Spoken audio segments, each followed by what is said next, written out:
Cadence sensors and torque sensors. What's the difference? It's a big question. I see a lot on Facebook, a lot of the groups I'm on. Just folks that are looking to buy a new bike and they don't know what the difference is. What does that mean? Well, I'm on my U-Free Stellar Falcon today, and it's one of those bikes that you can actually alternate between a cadence sensor and a torque sensor. So I'm going to show you what's the difference. Let's go for a ride and we'll find out. Okay, so I'm starting off in torque sensor mode to begin with. Pedal assist level Eco, which is the beginning or the lowest pedal assist level for this bike. And in this mode, I'm getting the lowest level of pedal assistance.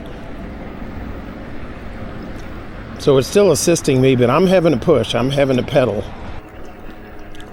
So I'm actually having to give a little bit, or a pretty considerable bit of pedal assistance, I would say, to keep going. I'm going to go ahead and hit the button and go to, tour mode, which is level number 2 of pedal assistance. And you can hear the motor picks up a little bit. But again, I'm still having to exert, I'm still having to push on the pedals. That's what a torque sensor does. It just gives you assistance based on how hard you're pressing on the pedals. If I go to Sport, which is the 3rd level, now I'm going to get even more assistance. You can hear it in the motor. And of course, the last level is Turbo. And now I'm really getting some help. I'm in gear 8, by the way, which is the highest gear. It's really foggy out here, and it feels like it's drizzly, but it's not. I think it's just the fog.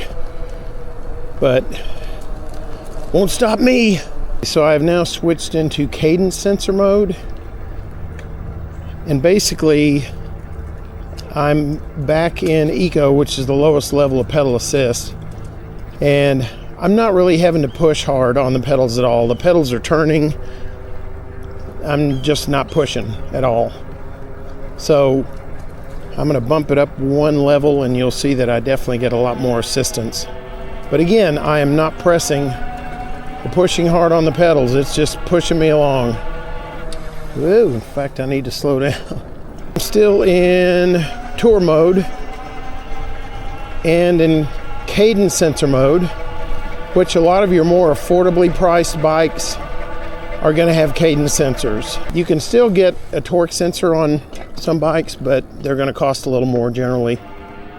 But I like cadence sensor mode. There's sometimes I just don't really feel like pedaling very hard, and this is great for that. All right, I'm going to show you another little example here of cadence sensor mode. I'm going to bump it up a couple of levels. I'm not pushing hard. All I'm doing is turning the pedals. And glad I have hydraulic disc brakes, because this thing is scooting. It's fun. If you're wanting to get more exercise and you have the ability to pedal, you don't have knee issues or hip issues or whatever, then a bike with a torque sensor might be a better fit. You will go through your battery quicker with a bike with a cadence sensor because it is not as intuitive as a torque sensor bike is. So keep that in mind. You will definitely get a few more miles on a ride on one charge if you have a bike with a torque sensor. It's just the way it's designed and the way it works. I'm not even in turbo mode now, I'm just in sport, but look at this. I'm going 25 miles an hour and I'm not having to exert at all. It's fun. And here's a great use of throttle. Just to get across the intersection, that's all I'm doing. Okay. Now I'm back to pedaling. All right, I want to thank you guys for joining me as always, and I hope it gave you a little bit of insight into the difference between cadence sensor, torque sensor, what's a throttle for, why do you need a throttle. Anyway, I hope that helps. Thanks again, and have a great day. We'll talk to you next time.